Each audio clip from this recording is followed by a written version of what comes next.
to get on with it and get the Bible here, let's turn to 2 Corinthians 4:17. 2 Corinthians 4:17. 2 Corinthians 4:17. There actually are some diamonds that are flawless inside, but that's very rare.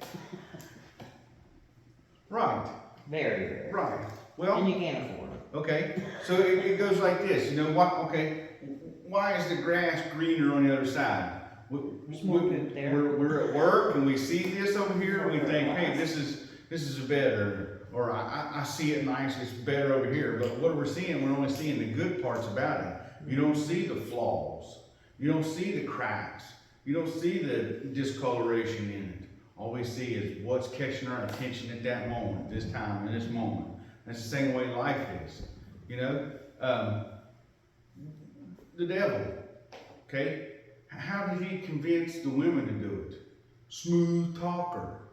Man, you're a smooth talker, bud. And that's how he at first tricked her into doing it. But then a man, and this is Josh playing it out, okay? So play along with me.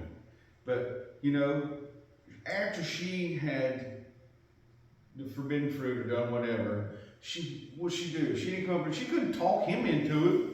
But you come up there and start, you come up there walking all flirty, do a little booty pop or a little booty bounce or whatever like that. What happens? The man gets attracted to it. You know what I mean? It just happens, and he's like, woo man, here she comes. Right. I mean, that's just what it is. And his eyes is what tricked him. You know, it was his eyes that tricked him. So anyway, 2 Corinthians 4:17. 2 Corinthians 4:17, 17 and 18. And it says, for our present troubles are small and won't last very long, yet they produce for us a glory that vast outweighs them all, will last forever. So we don't look at the troubles we can see now. Rather, we fix our gaze on things we cannot see. For the things we see now will soon be gone, but the things we can't see will last forever. Okay? Man. And you know, how many times do we do that? We were just talking about that. Like I said, it turned it up being a kind of a joke, but it really wasn't. We don't fix our eyes on the unseen. It's because we can't see it. I was asked one time, how do you fight something that you can't see? You say you're fighting the devil all the time. How can you fight something that you can't see? And it took me a few minutes, and I'm thanking goodness for the Holy Spirit, but it was, when you do good to someone, you're fighting that unseen. You're fighting that enemy in the unseen world. When you love on others, especially the ones that are unlovable, you're fighting that unseen world, that unseen spirit. When you live in love, joy, peace, patience, kindness, goodness, gentleness, faithfulness, self-control, you're fighting the unseen. We don't really know that and see that. If we did, I think we would see and we would live a completely different life if we did see it that way, right?